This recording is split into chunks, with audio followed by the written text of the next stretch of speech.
Here are the top 10 things you need to know about statistics. Must know number 1, types of data. Before we calculate averages, draw graphs, or talk about probability, we first need to understand what type of data we're working with. The first big decision we make is whether our data is qualitative or quantitative. Qualitative data is non-numerical. The values the variable can take are often just characteristics of the variable or different categories of the variable. And a qualitative variable could be split further into 2 different subtypes. A qualitative variable could be either nominal or ordinal. A qualitative variable is a nominal variable if the values the variable can take, such as its characteristics or categories, have no natural order. An example of a variable that's nominal would be favorite sport. The values that variable can take would be sports such as hockey, golf, and soccer. There's no natural order to those categories of hockey, golf, and soccer. They can be written in any order. So that's why we say that is a nominal qualitative variable. But an ordinal qualitative variable, the values that the variable can take do have a natural order. So for example, a movie rating, if you were asked to pick between the categories of bad, fair, and good to describe a movie, there is a natural order to those categories. Fair is better than bad, and good is better than fair. So there's an order to those, which is why this is an ordinal qualitative variable. And now let's move on to quantitative variables. Quantitative data is numerical. It tells us how many or how much, and we can do arithmetic with it. And quantitative data can be further subdivided into 2 categories. A quantitative variable can be discrete or continuous. A discrete variable comes from counting, and within a given range, a discrete variable can only take on a finite number of values. So a couple of examples of discrete variables would be counting the number of goals scored or the number of students in a class. If we think about the number of students, the reason why it's discrete is because within a range, let's say the range from 5 to 10 students, there's only a finite number of values the variable can take. There could be 5 students, 6, 7, 8, 9, or 10. That's it. There's no other options, which is why this is a discrete variable. But a continuous variable is a variable whose values we get from measuring something. And within a given range, there would be an infinite number of possible values that the variable could take. Some examples of continuous variables would be, let's say, height and temperature. Thinking about height, the reason why it's a continuous quantitative variable is because within some range, let's say between 150 and 160 centimeters, there are an infinite number of heights that somebody could be. They could be 151, 155, 157.832. There's an infinite number of values the variable could take, which is why it is a continuous quantitative variable. Must know number 2, measures of central tendency. Let's say we had a sample of test scores from a statistics class. Let's say we were interested in describing the center of this set of data. Well, there are 3 different ways for describing the center of a set of data. They're called the measures of central tendency, which are the mean, the median, and the mode. The mean is commonly called the average. And if we were to find the average test score for the 7 students in the sample, that would be like saying if we were to take all of the marks that they got and equally distributed them amongst the 7 students, how many would each student get? Well, we can find that average by using the formula for a sample mean. It would look like this. X bar, which means the sample mean, is equal to, I would have to add up all of my data values, which I communicate by writing the sum with a capital sigma of X divided by the total number of data values that I have, n. And it's important to note that we use this X bar symbol for a mean when we're finding a sample mean. In this question, we just have a sample of test scores. If we had all of the data for the entire population, we would instead use the Greek symbol mu to indicate that it's a population mean. So for this question, when finding the sample mean, I just have to add up all of the data values that I have and then divide by the total number of data values that I have, which in this case, our sample size was 7. So my sample mean would be 572 divided by 7, which is about 81.7. So the average score on this test was about 81.7%. The next way we can describe the center of a set of data is with the median, which just refers to the middlemost value in a set of data. When you think median, think middle, and that's because the median is the middle value when the data is arranged from least to greatest. And you can find the location of the median using the formula n plus 1 all divided by 2, where n stands for the number of data values in your set. So for our sample of test scores, I have them already arranged from least to greatest. So I can find the middlemost value using this formula n plus 1 divided by 2, where I'll replace the n with 7 because we have 7 test scores in our sample. 7 plus 1 is 8 divided by 2 is 4. That means the fourth data value in my ordered list is going to be the median. So I have 1, 2, 3. Here's my fourth value right there, 85. Notice that's exactly in the middle of the data set. There are 3 pieces of data to the left of it and 3 pieces of data to the right. So 85 is in the middle, which means our median is 85. And it should also be noted that if you have an even number of data values in your set, the median is actually going to be the average of the 2 middlemost values in the data set. And then the last way we can describe the center of a set of data is with the mode. And when you hear mode, think most. And that's because the mode of a data set is just the value or values that occur the most frequently. So if we look at our sample of test scores, the only number that occurs more than once is the number 85. There are 2 of them. So 85 occurs the most frequently, which means our mode is 85. And we should make a note that a set of data could have multiple or no mode. In our data set, if there were no values that were repeated, so if they all only occurred once, we would say there was no mode. But if there were 2 different data values that were tied for repeating the most amount of times, then they could both be the mode. Must know number 3, measures of spread. Let's say we have a sample of how many hours 8 different students spent studying for a test. In this section, I'm going to show you the different measures of spread we can calculate. We could calculate the range, the interquartile range, or the standard deviation. The range is just the difference between the largest and smallest values of the dataset. So the formula for the range is to do the maximum data value minus the minimum data value. And that finds the total distance between the maximum and minimum values. It tells you how spread out in total the data set is. So the overall range of our sample of hours studied for a test would be the maximum value, 10, minus the minimum number of hours studied for the test, which was 1. So the overall range is 10 minus 1, which is 9 hours. For the interquartile range, what we're measuring is not the spread of the entire set of data, but just the spread of the middle 50% of the data. And the formula to calculate the interquartile range involves quartile values. We have to do the third quartile value, Q3, minus the first quartile value, Q1. And what quartile values are, they're just values that divide the dataset into 4 equal parts.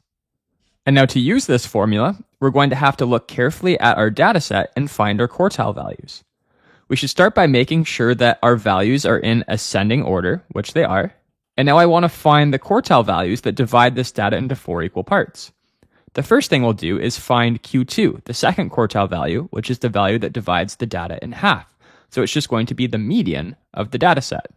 Since there are 1, 2, 3, 4, 5, 6, 7, 8 pieces of data, there's not going to be one number in the middle of this set. It's going to be the average of the 2 middlemost numbers. So the average of the 4th and 5th data points. So the average of 5 and 5 is just 5. So our median is between 5 and 5. We call that median Q2. So our Q2 is 5. Notice that Q2 divides the data in half. There are 4 pieces of data to the left and 4 pieces of data to the right. We can find Q1, our first quartile value, by looking at the lower half of the data and finding the median of the lower half. Well, the median of the lower half is going to be the average of the 2 middlemost numbers. The average of 2 and 4 is 3. So Q1 is between 2 and 4, which is 3. And then to find Q4, I look at the upper half of the data and find the median of the upper half. Because there are 4 data points, the median is going to be the middle of the second and third values. So the average of 6 and 7 is 6.5. So Q3 will be between 6 and 7, which is 6.5. Notice these 3 quartile values divide the data into 4 equal sections. Each section has 2 pieces of data. So it divides the data into quarters, which is why these are called quartile values. And now I can use these quartile values to find a calculation for how spread out the middle half of the data is by doing Q3 minus Q1, which with this sample data set would be 6.5 minus 3, which is 3.5. So the range, 9, tells us how spread out the entire data set is, but the interquartile range, 3.5, tells us how spread out just the middle half of the data is. And the last measure of spread we want to look at is the standard deviation. A standard deviation is just a typical distance of data values from the mean. Now this data set, if I were to find the mean, let me do that quickly. Since it's a sample, I use x bar for the mean. To calculate x bar, I find the sum of all the data values. If I add them together, I get 40. And then I divide by how many pieces of data I have, which is 8. So the mean, 40 divided by 8, is 5. So on average, in this sample, students studied for 5 hours.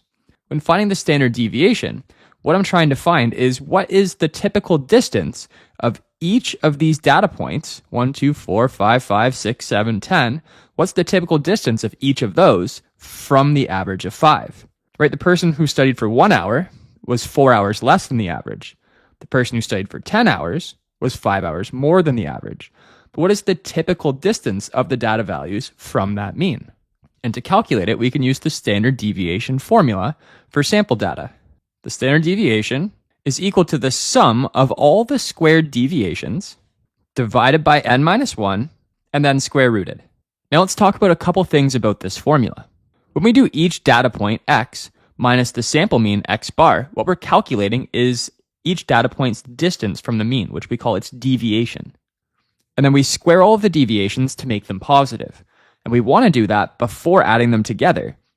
Because when we add the deviations together, we don't want the positive and negative deviations to cancel each other out and make the data set look artificially close to the mean. So because we just have sample data for this question, we don't know the true population mean, which means we have to use the sample itself to calculate the average x bar. And when we do that, we lose 1 degree of freedom by using that sample mean. So that's why we divide by n minus 1 instead of n to correct for that underestimation of variability in our data. And the last part to explain about the formula is the square root symbol. Because we squared the deviations, we've now changed the units of our original data points. So to return the same units of our original data set, we then need to square root our result. And I should also point out that the formula would be slightly different if we had data for the entire population. If we were finding the population standard deviation, we would use the symbol sigma instead of an s, and we would be dividing by n instead of n minus 1.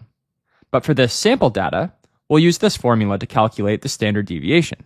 The standard deviation would equal, I need to find the sum of all the squared deviations of each of these data points. So I'll start with my first data point 1, find its deviation from the mean 5 by doing 1 minus 5, and then squaring it, plus, then move on to my next data point 2, find its deviation from the mean of 5 by doing 2 minus 5, and then square that, plus do that for all of the data points until we get to the last data point of 10, and find its deviation from the mean of 5 by doing 10 minus 5, and then square it. I then would have to divide the sum of the squares of the deviations by n minus 1, where n is the number of data points in our sample. We have 8 pieces of data, so our n value is 8. So I divide by 8 minus 1. And then I, of course, have to square root this result. If I were to evaluate this, I would figure out that the standard deviation, or a typical distance from the mean for my data set, is about 2.8.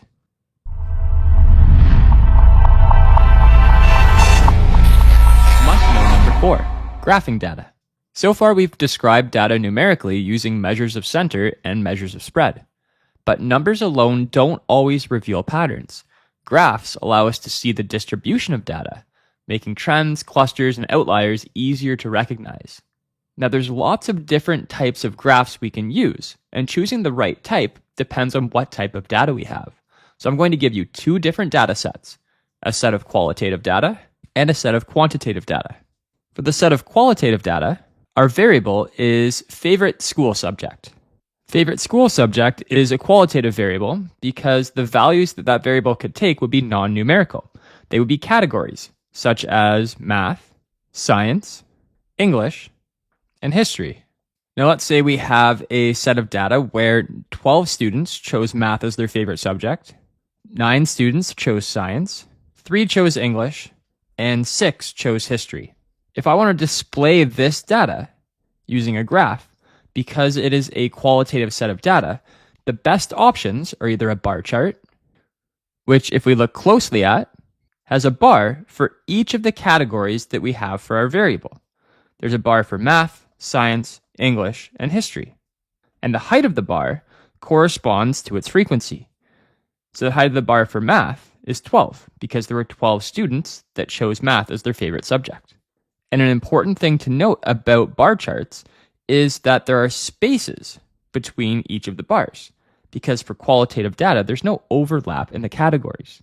But bar charts aren't exclusively used for qualitative data. We can sometimes use a bar chart for discrete quantitative data. And now there's one more graph I want to show you that is great for qualitative data. So let me make a bit of room by shrinking this bar chart and show you a pie chart. Looking carefully at this pie chart, it's a great way to visualize each category's proportion of the total frequency. And that's because the area of each of the sectors corresponds to the proportion of the total frequency for that category. We can clearly see with this visualization that the area of this sector is the biggest, and that's the math category. And now let's move on to another set of data. This time we'll have a set of quantitative data. Our variable for this data set is student heights. And let's say we have a sample of 20 different student heights. Because student heights are a quantitative and continuous variable, right, within any interval, for example, between 155 and 160, there would be an infinite number of heights that a student could be. So it's a continuous quantitative variable. A great way to visualize a continuous quantitative variable is a histogram. To make a histogram, the first thing we should do is make sure the data is in proper ascending order, which it is. And then we want to divide the data up into intervals and make a frequency table that shows how many pieces of data are within each interval. The first thing we have to decide is how many intervals should I divide the data into. A good rule of thumb is somewhere between 5 and 10 so we can see trends in the data without the graph getting too noisy. And because this is a relatively small data set, I'll just divide it into 5 intervals. If I look closely at the intervals I've created, I have 1, 2, 3, 4, 5 intervals. Each of the intervals has a width of 6, so we say the bin width is 6. The first interval are all of the data values that are greater than or equal to 149.5, but less than 155.5. And notice the next interval starts right where the previous interval left off. It's all of the data values that are greater than or equal to 155.5, but less than 161.5. And now there's not one general rule for how we decide how many intervals or what the width of each of the intervals have to be. But we choose a number of intervals that are good for showing a trend in the data set that we have. And also, we choose a width of intervals so that it covers at least the entire range of the original data set. So it has to go at least from 151 to 178. Mine goes from 149.5 to 179.5. And now all we have to do is tally up how many of these pieces of data fall into each of these intervals. Well, in the first interval, from 149.5 to 155.5, would be the first 1, 2, 3 pieces of data. So the frequency for that interval is 3. And then I could do that for each of the remaining intervals. And what I can do with that frequency table is now make a histogram. So let me shrink the table a little bit, and I'll make a template for my histogram. Along the bottom will be my intervals of heights, and then my vertical axis will be the frequencies. And then within each interval, I need to draw a bar whose height corresponds to the frequency associated with that interval.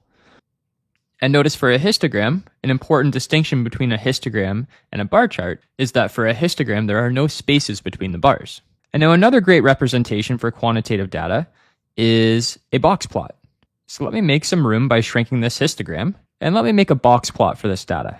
To draw a box plot, what I first have to do is find what's called a 5-number summary. I have to find the min value, the max value, and the 3 quartile values. While looking at the dataset, the min value is 151 and the max value is 178. And next I can find my quartile values. Q2 is the median of the dataset.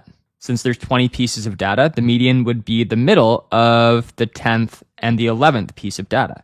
So in between 163 and 164 is 163.5. And then Q1 would be the median of the lower half of the data. So the median of the first 10 values, which would be the middle of the 5th and the 6th value. So between 158 and 159 would be 158.5. And Q3 would be the median of the upper half of the data.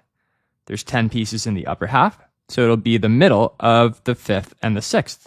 The middle of 168 and 170 is 169.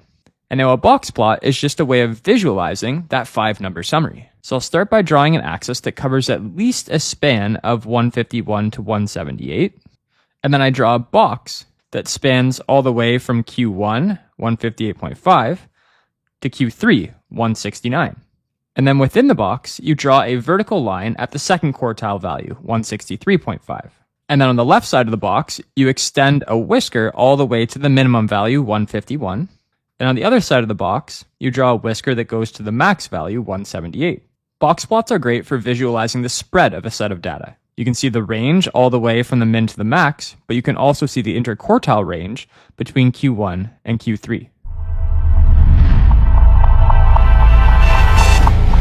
Must know number 5, probability basics. Probability is the measure of how likely an event is to occur.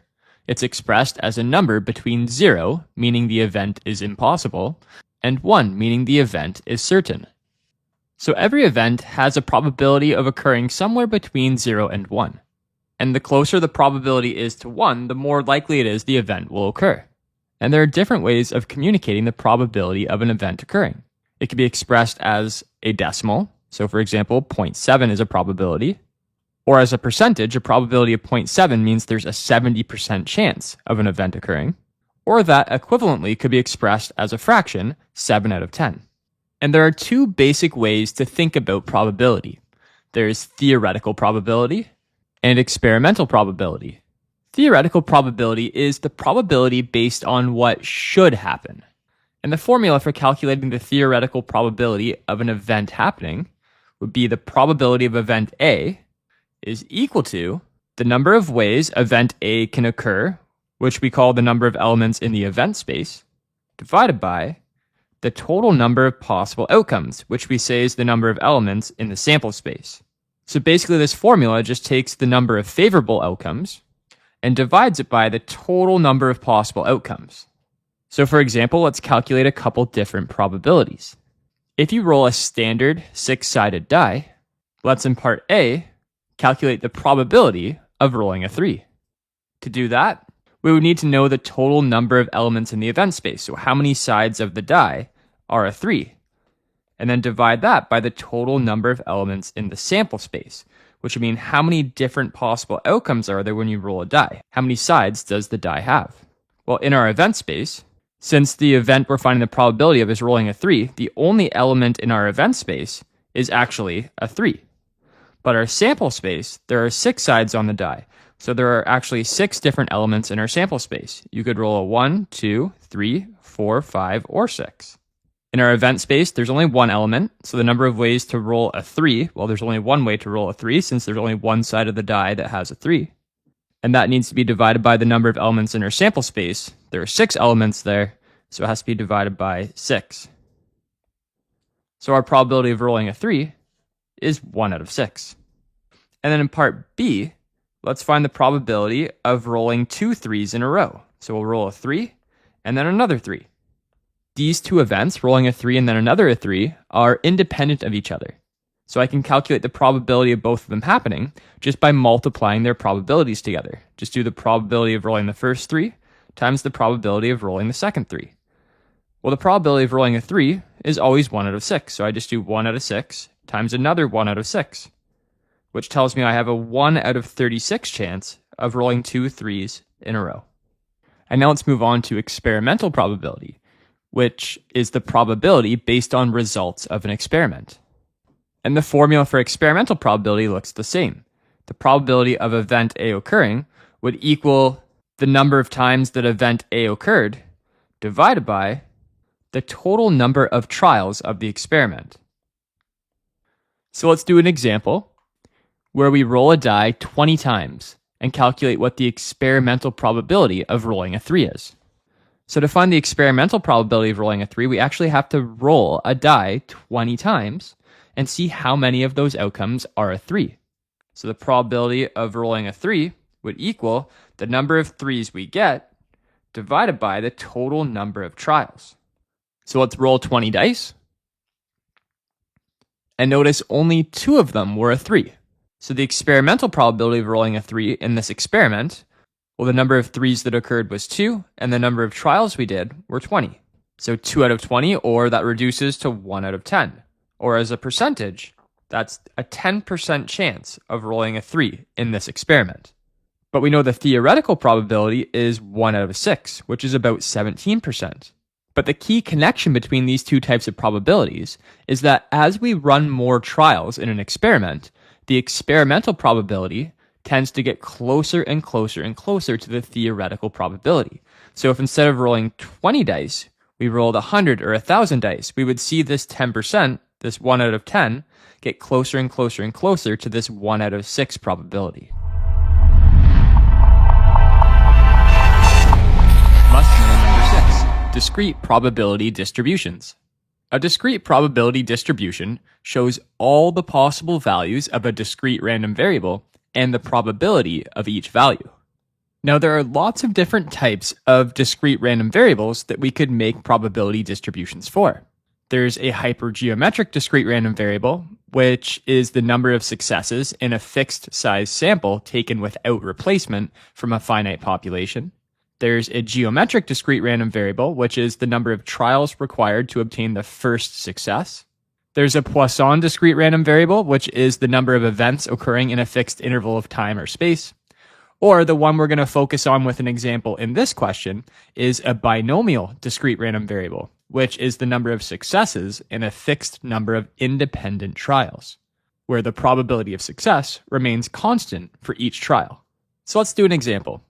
You roll a 6-sided die 3 times, create a theoretical probability distribution for the number of 6s rolled.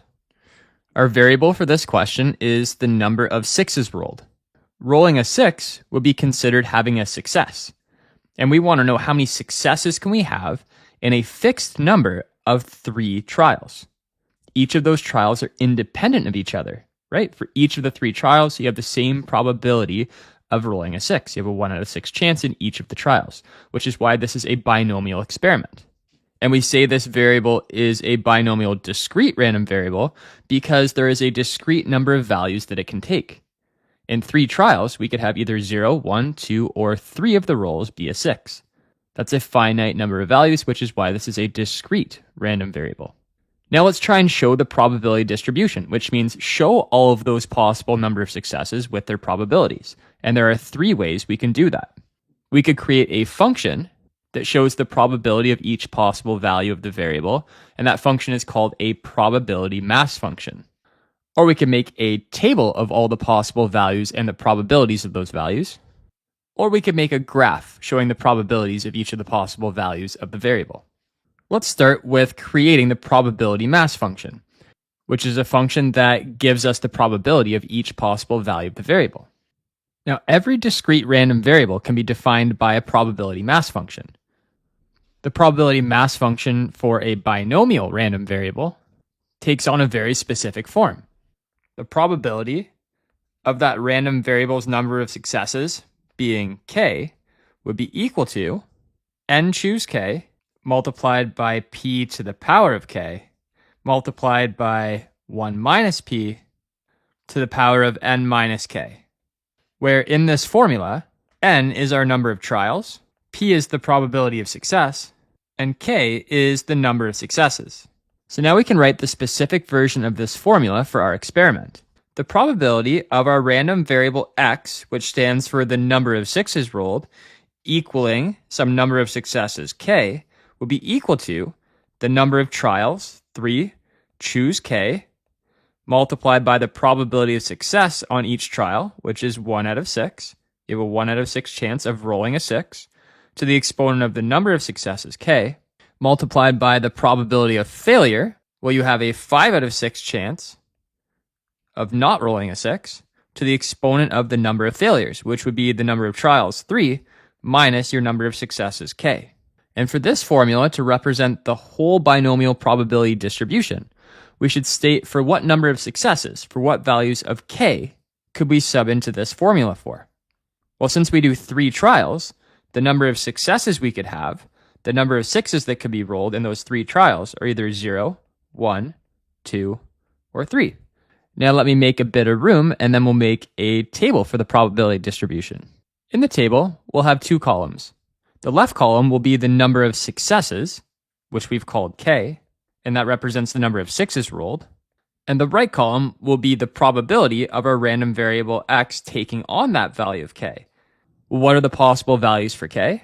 How many successes could we have? Remember, we listed them here. In the 3 trials, we could either roll 0, 1, 2, or 3 sixes. And then to find the probabilities associated with each number of successes, I can use this probability mass function that we made. For the probability of successes being 0, I'll just sub 0 in for the k's in the formula I made earlier.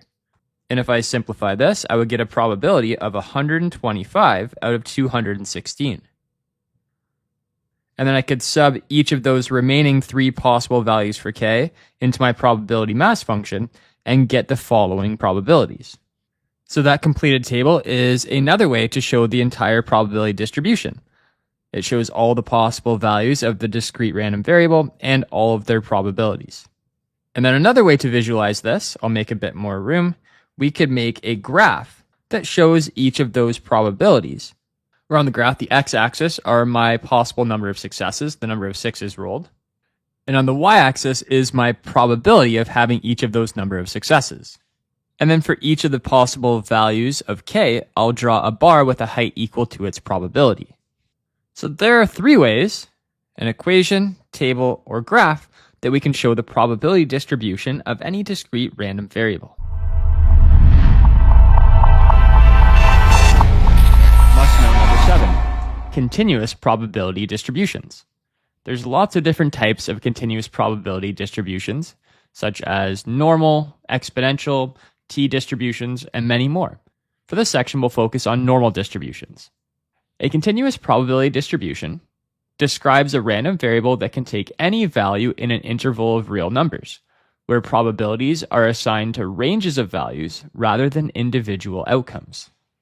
So a couple things to unpack about this definition. First of all, because it's a continuous probability distribution, it's going to be the distribution of a continuous random variable, which means within an interval, there's an infinite number of values the variable can take. So for example, if our variable is the height of adult men, within a certain interval, there's an infinite number of heights the man can be. So the probability of any one specific height is actually 0. We can only, for a continuous random variable, find the probability of the variable being within a range of values. This is unlike discrete random variables. For discrete random variables, we could define them with a probability mass function that gave us the probability of the variable being an exact value. But for continuous random variables, the probability of it being any exact value is 0, so we can't use a probability mass function to define it. Instead, we have to use what's called a probability density function, or PDF for short. What this function does, it shows the distribution of values, with the area under the curve over an interval representing the probability the variable falls in that range. And to help you understand these probability density functions, let me show you the graph of a PDF for a normal distribution. So here we have the graph of the probability density function for our continuous random variable x that is approximately normal with a given mean and standard deviation. Now, depending on what the mean and standard deviation of the variable is, that could shift this graph or stretch or compress it. But they do all have this same general shape, where the mean is right in line with the highest value of the probability density function. So the mean would be right in the middle. I'll write mu, the symbol for the population mean, right in the middle underneath the highest peak. And then by convention, we increase and decrease at intervals equal to whatever the population standard deviation is. So 1 unit to the right of the population mean would be 1 standard deviation bigger than the mean. So the mean plus sigma. And then the next unit to the right would be the mean plus 2 standard deviations. And then the mean plus 3 standard deviations. And then the same thing to the left of the mean. Just go down by a standard deviation each time. And then keep in mind, for this graph, the y-axis is the probability density, which is not equal to the probability of our variable taking on a specific value. For example, if our random variable, x, was equal to some value, a, the height of the graph at that x value of a does not tell us the probability of x equaling a. All the function can do is give us the probability of our random variable being within a range of values. So we could tell us the probability of x being between a and some other value, let's say b. If I wanted the probability of it being between a and b, it's actually the area underneath this curve that would give us the probability of it being between a and b. That's what the probability density function does. Its area under the curve within an interval gives us the probability of the variable being within that interval. So I could communicate that by saying the probability of the random variable being between a and b is actually equal to the area under the curve between a and b, which we could say is equal to the definite integral from a to b of our probability density function f of x dx. And actually the total area underneath this normal curve for all normally distributed data, the total area is equal to 1. And some common areas to remember would be that within 1 standard deviation of the mean, you would find 68% of the data, meaning the area under the curve between those two values, the area under the curve in that section would be about 0.68. And then within 2 standard deviations of the mean, about 95% of the values lie within that range. So the area under the curve between 2 standard deviations less and 2 standard deviations more than the mean would be about 0.95. And then within 3 standard deviations of the mean, you would find 99.7%. And lastly, let's talk about a very special type of normal distribution called the standard normal distribution. For a standard normal distribution, the normally distributed variable has a population mean of 0 and a standard deviation of 1. And with those values, I could label all of those points on the x-axis. And notice those values actually just tell us how many standard deviations we are above or below the mean. And those values for the standard normal distribution are what we actually call z-scores, which are going to come in handy for the next example. When we need to find an area underneath the curve, we can translate any x value into a z-score and then use a z-score table to find the area underneath the probability density function of that standard normal distribution. So let's go ahead and do an example where we practice that. Let me make some room. The example says that our random variable x is the height of adult men, where the values of the variable are approximately normally distributed with a population mean of 175 and a population standard deviation of 6. We'll assume that's in centimeters. And what we want to do is calculate the probability that the height of an adult man is less than or equal to 184 centimeters. So what will be helpful to solve this question would be start by drawing a graph of the probability density function of this normally distributed variable. And what the question asks us to find is the probability that the height is less than or equal to 184. So on my graph, 184 is going to be right in between 181 and 187. And since we want the probability of that variable being less than or equal to 184, Graphically, that means I want the area underneath this probability density function to the left of 184. So I want the area that I'm going to shade in here.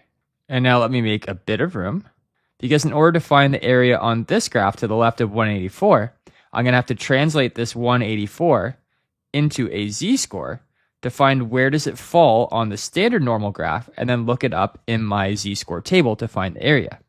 And the formula to calculate a z-score is equal to the data value x minus the population mean mu divided by the population standard deviation sigma.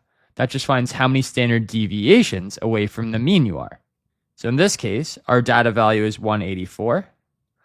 I find the difference between that and the mean, which is 175, and then I divide by the standard deviation of 6. So what I have is 9 divided by 6, which is 1.5, which means this 184 is 1.5 standard deviations above the mean. If I graph that 1.5 on the standard normal graph over here, notice 1.5 would be right here. And if I find the area to the left of 1.5 on the standard normal graph, so if I find this area that I'm shading in here, notice that that area shaded in is exactly equal to that area shaded in. So what I can do is just find this area on the left using a z-score table. I can look up 1.5 on a z-score table.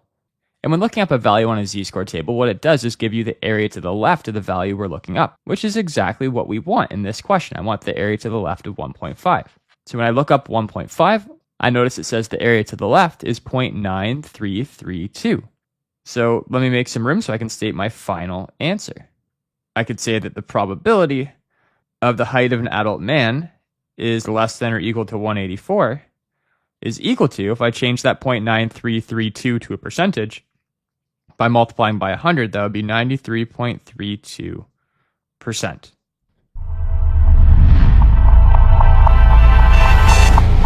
Must know number 8. Confidence intervals.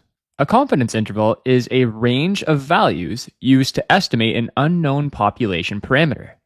And the general formula used to calculate a confidence interval is that you take your estimate for the population parameter, and then you add and subtract a margin of error, which we calculate by doing a critical value, multiplied by what's called a standard error. And that product of the critical value and the standard error is called the margin of error for the confidence interval. And under common conditions, the sampling distribution of the sample mean is approximately normal, which just means if we collect a bunch of samples from a population and calculate the mean of all those samples, the distributions of those means would form a normal curve. So that lets us use z-scores and the normal curve to measure uncertainty. So a common type of confidence interval to make for estimating a population mean is called a z-interval. The formula for a z-interval to estimate a population mean, we would have to start with our estimate for the population mean. And for the estimate for the population mean, we use the sample mean, x bar. And then we have to add and subtract our critical value. And because it's a z-interval, we're going to get our critical value from the z-score table, and we call that our critical z-value, or z-star for short. And that gets multiplied by the standard error. And the standard error calculation for a z-interval, you take your population standard deviation, which has to be known to use a z-interval, and then divide that by the square root of the sample size.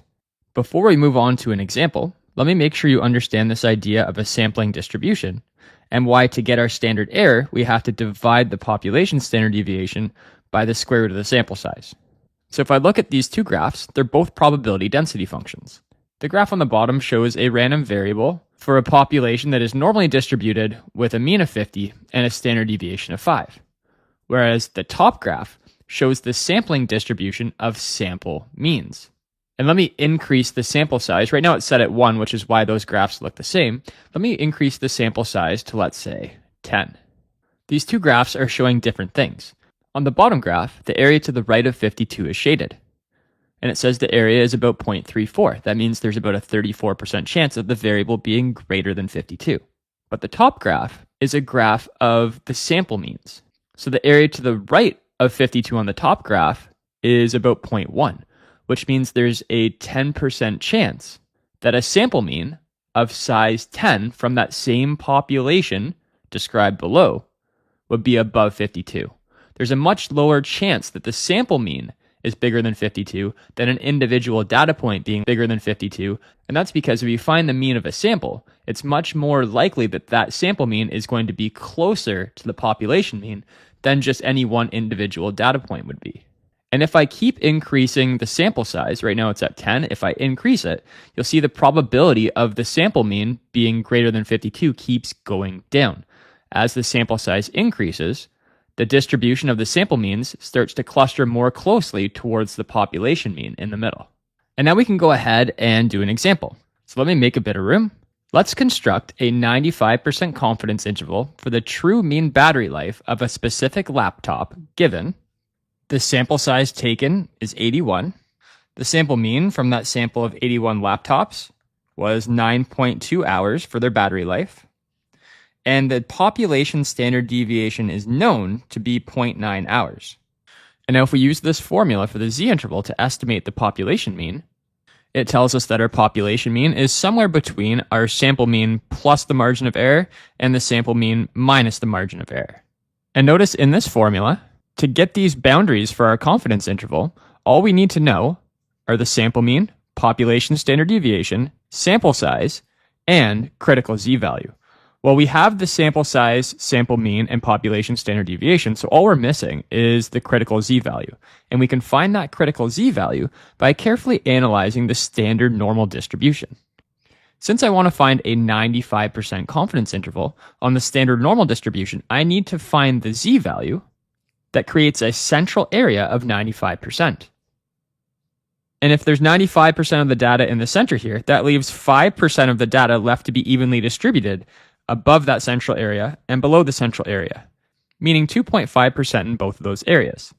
And in a z-score table, it always correlates a z-value with the area less than that z-value, which would be 95% plus 2.5%, which would be an area of 0.975. So in the z-score table, if we look up an area of 0.975, we would see the corresponding z-score is 1.96. So our critical z-value that we'll use is 1.96. So I can go ahead and take all four of these values and sub them into my z-interval formula.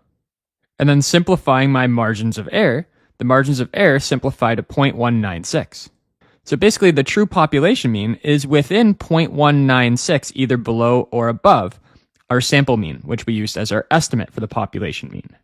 So based on our final interval that we've created, the correct interpretation of it would be that we are 95% confident that the true mean battery life is between 9.004 and 9.396 hours. And I also want to give you a good visual demonstration of what this final answer actually means. So let me make a bit of room, and then I'll make a rough sketch of the sampling distribution of the sample means of the battery life of this given laptop. So basically, when creating this confidence interval, what we've done, we've said that if we calculate the sample mean from samples of size 81 from this population of laptops, that distribution of sample means would be normally distributed like this, with the true population mean being right in the middle of that sampling distribution. And anytime we calculate a sample mean from a sample of this size, size 81, it could fall somewhere above the true population mean or below the true population mean. But by creating a margin of error, which we calculated to be 0.196, if I move that 0.196 both above and below the sample means, we're 95% confident that the interval that's created would overlap with the true population mean. And by saying we're 95% confident, that means 95% of the samples of size 81 that could be taken would overlap with the true population mean, which means 5% wouldn't, right? We could have a sample mean that lies far enough from the true population mean that the interval that's created, notice it does not overlap with the true population mean. But by being 95% confident, 95% of these intervals we could create would overlap with the true population mean.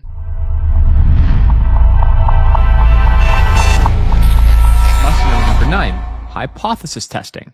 To teach you about hypothesis testing, I'm going to show you a chi-squared goodness of fit test, which is used to determine whether observed frequencies differ significantly from the frequencies expected. So to check whether observed frequencies differ significantly from expected frequencies, what we do is calculate what's called a chi-squared value, which uses the Greek symbol chi. And what this chi-squared value is essentially a measure of how much observed frequencies differ from expected frequencies. So what we do, for each data point, we take the observed frequency, subtract it from the expected frequency, square that difference, and then divide by the expected frequency. We do that for each data point and then add them all up. So we need the sum of all those values. And that's what we call the chi-squared value. And when doing a chi-squared goodness of fit test, we always start by making what's called a null hypothesis. The null hypothesis always states that the population distribution matches the expected distribution. So basically that means we're expecting the right thing. Any differences between the expected values and what's observed is just due to random chance. And there's actually another way to phrase this null hypothesis, which I think is a little easier to understand. Another way we could phrase it is that the observed distribution does not differ significantly from the expected distribution. Any difference is just due to random chance. And if the null hypothesis is true, then the sampling distribution of the chi-squared statistic is right-tailed. Notice this graph is the graph of the probability density function for the chi-squared statistic. And because this distribution is right-tailed, I can see that the area under the curve on the left portion of the graph is much bigger, which means there's a higher probability of getting a range of chi-squared values that are quite low when the observed and the expected frequencies do not differ significantly. And if the observed and expected don't differ significantly, you'd have a much lower probability of getting a big chi-squared value, right? Because chi-squared values find the differences of the observed and expected frequencies. And how we determine if we accept or reject this null hypothesis is if we look at this graph, what we do is we calculate what's called a critical chi-squared value, which falls somewhere on the x-axis of our chi-squared distribution. So I'll call this my critical chi-squared value. I'll put it right here for now. And we actually calculate that critical chi-squared value based on two things that we'll talk more about when we do an example. It's based on the degrees of freedom and the significance level. But all you need to know right now is that based on that critical chi-squared value, we have a region to the right of it, which we call the rejection region, and an area to the left of it, which we call the don't reject region. Now, the area to the right of the critical chi-squared value actually matches the significance level that we choose, and we call that significance level alpha, which would mean this area to the left of the critical chi-squared value would be 1 minus alpha. And then what we do to see if we reject or accept this null hypothesis is we calculate the observed chi-squared statistic using this formula and see where it falls on this graph. So we'll have an observed chi-squared that falls somewhere. And then in this diagram, if we get an observed chi-squared that's less than the critical chi-squared, that means we accept the null hypothesis, or we say we fail to reject it. And why do we fail to reject the null hypothesis in this scenario? Well, remember, this is the distribution of chi-squared values if the null hypothesis is true. So if the null hypothesis is true, getting the observed chi-squared value that we got here has a probability that is much larger than the significance level that we set with the critical chi-squared value here. But if this observed chi-squared value was greater than the critical chi-squared value, we would have to reject the null hypothesis.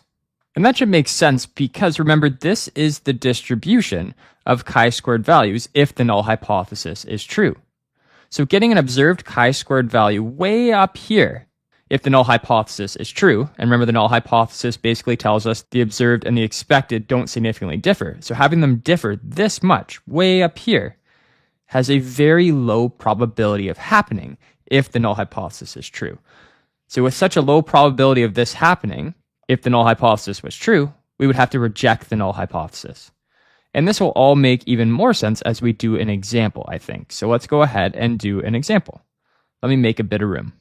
It says a 6-sided die is rolled 60 times, giving the following frequencies. At a 5% significance level, determine if the results indicate this is a fair die. Well, if I add up all the frequencies to find out how many times the die was rolled, it adds up to 60. And if the die is fair, the probability of rolling any one of the numbers is 1 over 6. So 60 times 1 over 6 would tell us that the expected frequency for each one of the faces of the die would be 1 over 6 times 60, which is 10. We would expect, if the die is fair, to roll each number 10 times. But what we got were these observed frequencies. They're not all 10. So the question we want to ask, do these observed frequencies differ from the expected frequency significantly? Or are the differences just due to random chance? We'll set our null hypothesis as saying that the observed frequencies do not differ significantly from the expected frequency, which means the die is fair. But what we'll have to do to see if we need to reject this null hypothesis or not is we're going to have to calculate the chi-squared value using this formula for the observed frequencies. So using that formula, I can say the observed chi-squared value would be equal to, I'll take my first frequency 8, minus it from the expected frequency 10, square it, and then divide by the expected frequency of 10. Then plus, then I do it for my next frequency, 9. Do that minus the expected frequency 10, square it, and divide by the expected frequency of 10. And then I'll keep doing that for each of the frequencies. And if we do that, we get an observed chi-squared value of 3.4. And now I have to compare that observed chi-squared value to the critical chi-squared value. And the critical chi-squared value depends on two things, the significance level and the degrees of freedom. In this question, the significance level is 5%. So for the critical chi-squared value, I'll set the significance level to 0.05. And the degrees of freedom is always equal to 1 less than the number of categories. Well, in the question, we have 6 categories. There were 6 sides of the die. So I need to do 1 less than that for my degrees of freedom. So my degrees of freedom, I'll set to 5. And now using a chi-squared table, I can look up the critical chi-squared value for a 5% significance level with 5 degrees of freedom, and it would find that it's equal to 11.07. And now comparing my observed and critical chi-squared values, I can determine if I'm going to reject this null hypothesis or not. And to understand what we're going to do, let's take a close look at this diagram for the chi-squared values that we have. Our critical chi-squared value was 11.07, but the observed chi-squared value was less than that. It was only 3.4. So let me move this observed chi-squared value to the left of our critical chi-squared value. And since the observed chi-squared value is less than the critical chi-squared value, we would fail to reject the null hypothesis. Remember, our null hypothesis is the die is fair. We can't reject that based on the observed and critical chi-squared values. So that would make us conclude that we think the die is likely fair.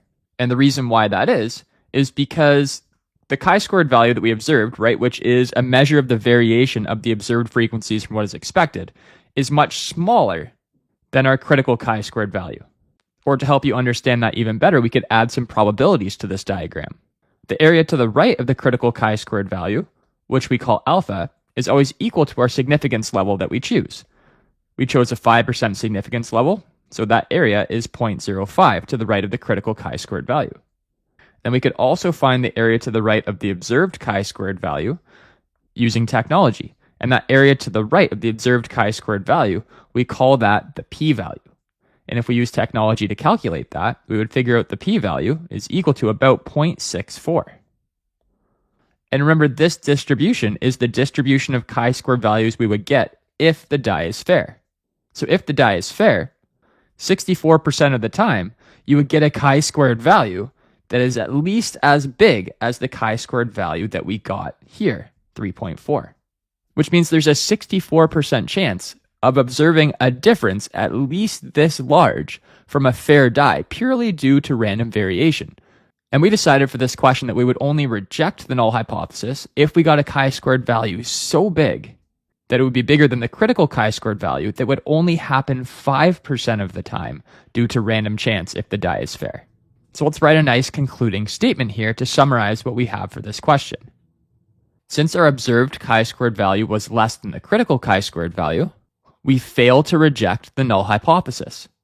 That means there's insufficient evidence that the die is unfair, which means for the context of this question, that the die is likely fair.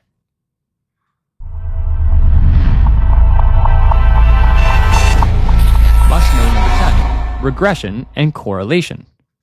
A linear regression models the relationship between two quantitative variables using a straight line. So for example, if we had two variables, hours studied and score on a 10-question quiz, I could show the relationship between these two variables, first by making a scatter plot, and then to help show the correlation between these two variables, I could fit a straight line to this graph to show the trend in the data. And now there are equations you can use to calculate the exact equation of this trend line so you can graph it accurately, but often you can use technology to generate it for you. But what the equation and technology do to graph it is basically it finds out where to place the line so that the squares of the residual values are minimized. And now you might be thinking, what is a residual value? Well, each data point has a distance it is from the trend line. So for example, this data point, its distance from the trend line can be represented with a vertical line. And the length of that vertical line is called the residual value of that data point. And every single data point has a residual value. And not only can technology graph that regression line for you, it can also find a couple regression statistics. It can find what's called a correlation coefficient, which is the R value, which for this graph is 0.8165. And that R value can actually tell us about the strength and direction of the linear correlation. The closer the R value is to 1 or -1, the stronger the correlation. The closer it is to 0, the weaker the linear correlation. And if the number is positive or negative, that just tells us whether it's a positive or negative linear correlation. So in this question, because 0.8165 is fairly close to +1, that tells us there is a strong positive linear correlation between the two variables. And we could also get something called the coefficient of determination. That's just the R value squared, which if we squared our R value, we would get about 2/3. And what we can use the R squared value for is to determine what percentage of the variation in the dependent variable can be explained by the variation in the independent variable.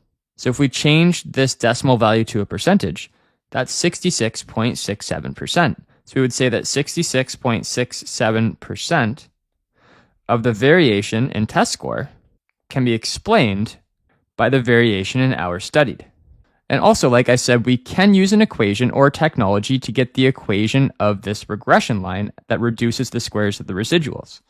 And the regression equation for this line is we say the predicted y value, so y hat equals x plus 2. And now based on this regression equation, I can see that I've graphed my regression line a little bit wrong. It's close, but not exactly right. Right? The y-intercept should be at 2. I've got it at about 2.5. So let me adjust it a little bit.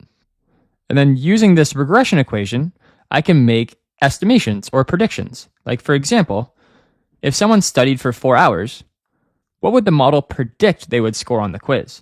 What actually happened was the person who studied for 4 hours got 4 on the quiz. But what does the model predict if they studied for 4 hours? Well, I can see it's going to predict they score 6. But let me make sure the equation verifies that. If a student studies for 4 hours, the model predicts a test score of the predicted score. So y hat would equal 4 plus 2, which equals 6.